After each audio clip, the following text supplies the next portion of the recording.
Mga katangian ni Sri Krishna, ika-6 na bahagi. Dalubhasa, expert, ang sinumang tao na kayang magsagawa ng isang napakahirap na gawain ng mabilis ay tinatawag na dalubhasa. Tungkol sa pagiging dalubhasa ni Krishna, may pahayag sa Srimad Bhagavatam 10:9-17 kung saan sinabi ni Sukadev Goswami kay Maharaj Pariksit, "O pinakamahusay sa angka ng Kuru, pinagputol-putol ni Sri Krishna ang lahat ng iba't ibang sandatang ginamit ng sari-saring mandirigma. Noon, ang pakikipaglaban ay isinasagawa sa pamamagitan ng pagpapakawala ng iba't ibang uri ng palaso. Ang isang panig ay nagpakawala ng isang uri ng palaso at ang kabilang panig naman ay kailangang talunin iyon sa pamamagitan ng pagkontra gamit ng isa pang palaso. Halimbawa, maaring magpakawala ang isang panig ng palaso na nagpapabuhos ng ulan mula sa langit. At upang kontrahin ito, ang kalabang panig ay kailangang magpakawala ng palaso na agad na magpapalit sa tubig bilang mga ulap. Kaya mula sa pahayag nito, makikita na si Krishna ay lubhang dalubhasa sa pagkontra sa mga palaso ng kaaway. Gayon din sa rasa dance na sayaw, bawat gopi ay humiling na si Krishna ay maging kapareha niya ng personal. At agad na pinalawak ni Krishna ang kanyang sarili sa napakaraming anyo ni Krishna upang makasayaw kasama ang bawat gopi. Ang naging resulta ay natagpuan ng bawat gopi si Krishna sa kanyang tabi. Matatag, determined, ang sinumang tao na sumusunod sa mga alituntunin at tumutupad sa kanyang mga pangako sa pamamagitan ng aktwal na gawa ay tinatawag na matatag. Hingil sa katatagan ng Panginoon, may isang halimbawa sa kanyang mga gawain na isinalaysay sa Hari Bamsa. Ito ay may kaugnayan sa pakikipaglaban ni Panginoong Krishna kay Indra, ang hari ng kalangitan, na pilit na inalisan ng bulaklak na parijata. Ang parijata ay isang uri ng lotus na tumutubo sa mga makalangit na planeta.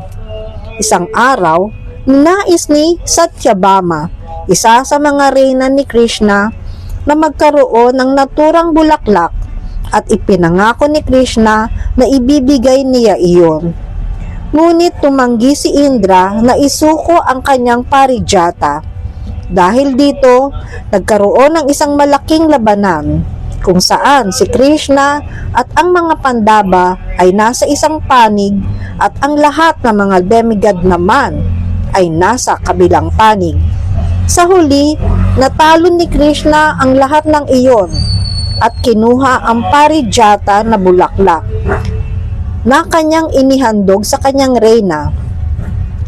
Kaugnay ng pangyayaring ito, sinabi ni Krishna kay Narada Muni, "Mahal kong dakilang pantas ng mga demigod. Ngayon ay maaari mo nang ipahayag sa mga deboto sa pangkalahatan at lalo na sa mga hindi deboto na sa usapin ng pagguha ng parijata na bulaklak, ang lahat ng demigod, ang mga Gandharva, ang mga Naga, ang mga demonyong raksasa, ang mga yaksa, at ang mga panaga ay nagtangkang talunin ako. Ngunit wala ni isa ang makapagpabali sa aking pangako sa aking reyna."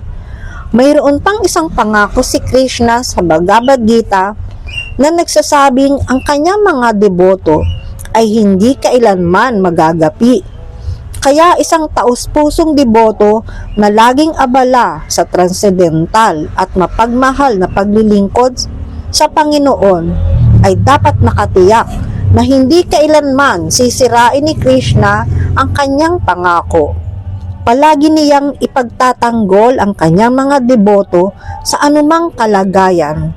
Ipinakita ni Krishna kung paano niya tinutupad ang kanyang mga pangako sa pamamagitan ng pagdadala ng parijata na bulaklak kay Satyabhama, sa pagliligtas kay Draupadi mula sa paglapastangan, at sa pagpapalaya kay Arjuna mula sa mga pag-atake ng lahat ng mga kaaway niya.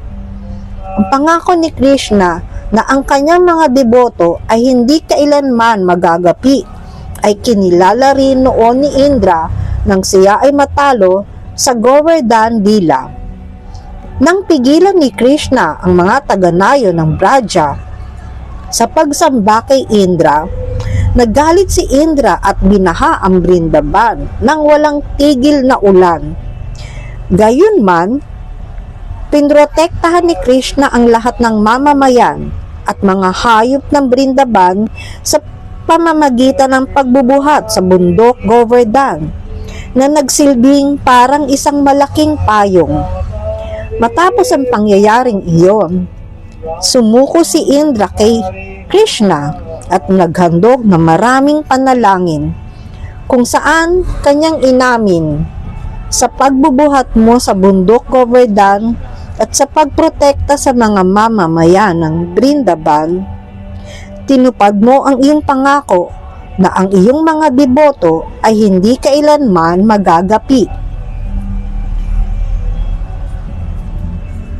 Haribol.